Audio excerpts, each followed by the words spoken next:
Everyone has hair. It's what makes us who we are. Today, Black women are wearing their hair in its natural state more than ever. In February 2019, the New York City Commission on Human Rights made it illegal to discriminate against someone based on their hair. Hairstyle discrimination. The city is unveiling new guidelines designed to stop policies that penalize primarily Black people. Braids and locks, cornrows, afros, and twists are a few of the ways Black women wear their natural hair. However, when a Black woman goes to apply for a job and she doesn't get it because her hair is in its natural state, we need to take a step back and say something serious is going on here.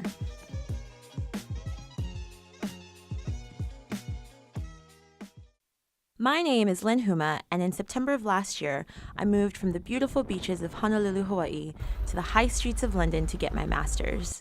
My course is coming to an end soon, and I'm in the job market to stay in the UK. But I'm questioning whether my hair will play a factor when looking for job options.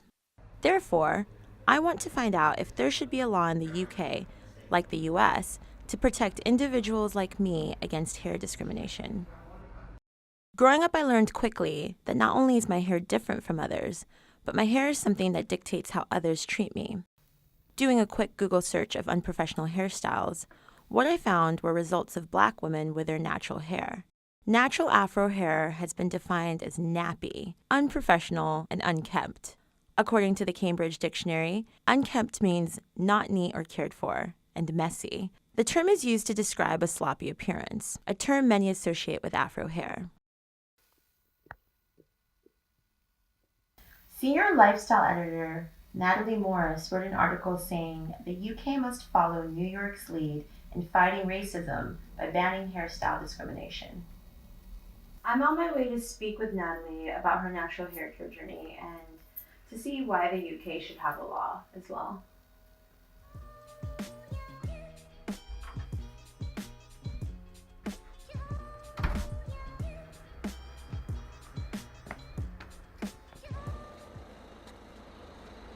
I found that the consequences of hair discrimination aren't necessarily always as severe as other kinds of discrimination. For example, like, racism or ableism.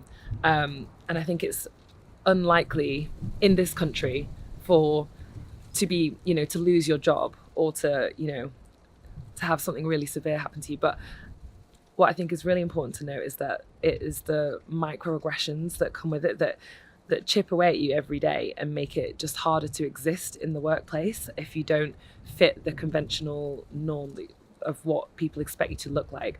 If you don't feel confident walking into a boardroom full of white men because you happen to have put your hair in cane row or in box braids, and you're going to get comments or stares, or people will make assumptions about you, that is no different to the making assumptions about you for walking in because you're not white. Infiltrating these, systemically white institutions. And I think that's one step that we can take and will be easy to take to make it easier for people like us. Afro natural hair is a big deal culturally and economically. Despite Black women wearing their natural hair more than they have since the 60s, today 70 to 80% of Black women still chemically straighten their hair. On top of that, Black women are estimated to spend around 6 times more on hair care than other women, making the UK Black hair product market an estimated £4.2 billion.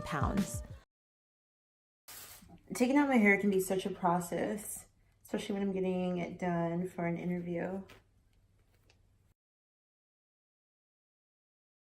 On average, in between hairstyles, it takes me 2 to 7 hours. It always depends on what style I'm going for.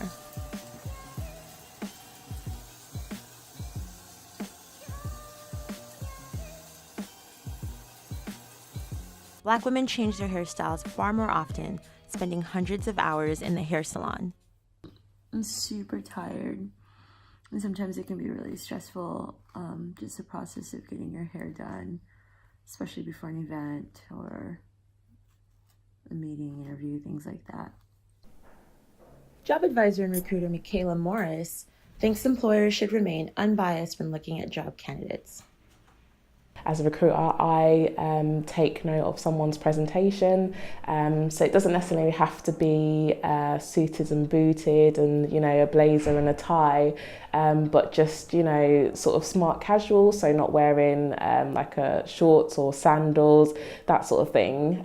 Obviously, like, presentation is important, yes, but me as an interviewer, I look more at the person and what they can bring to the role, to the company, rather than, I don't think how they look defines what their ability to perform a role is.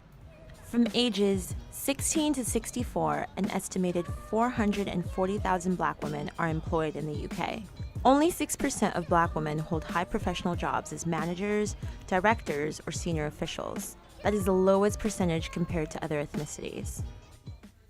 I came across founder and creative director Sasha Atherton of the Happy Hair Company. She paints another picture of why Black women experience discrimination.